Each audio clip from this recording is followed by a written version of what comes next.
Christ Triumphant, March 3rd, Daily Devotional by Ellen G. White. Some go to great lengths to avoid God. Let us build us a city and a tower, whose top may reach unto heaven.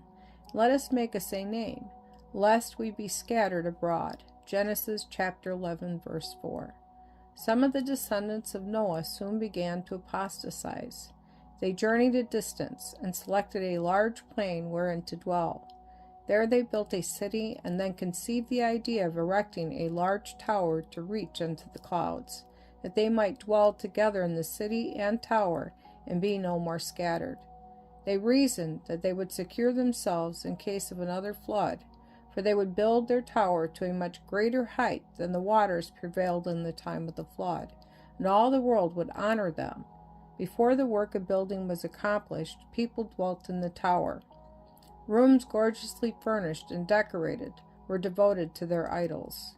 But among the people of Babel there were living some God-fearing persons who had been deceived by the pretensions of the ungodly and drawn into their schemes. These would not join this confederacy to thwart the purposes of God. They refused to be deceived by the wonderful representations and the grand outlook. For the sake of these faithful ones, the Lord delayed his judgments and gave the people time to reveal their true character. This confederacy was born of rebellion against God. The dwellers on the plain of Shinar established their kingdom for self-exaltation, and not for the glory of God. Determined individuals, inspired by the first great rebel, would have been urged on by him and would have permitted nothing to interfere with their plans or to stop them in their evil course.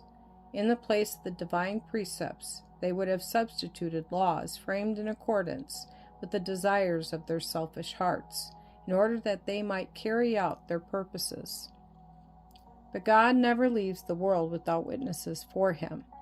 Those who loved and feared him at the time of the first great apostasy after the flood humbled themselves and cried unto him, O God, they pleaded, interpose thyself between thy cause and the plans and methods of men. And the Lord came down to see the city and the tower which the children of men builded. Genesis chapter 11, verse 5. God bears long with the perversity of human beings, giving them ample opportunity for repentance, but he marks all their devices to resist the authority of his just and holy law.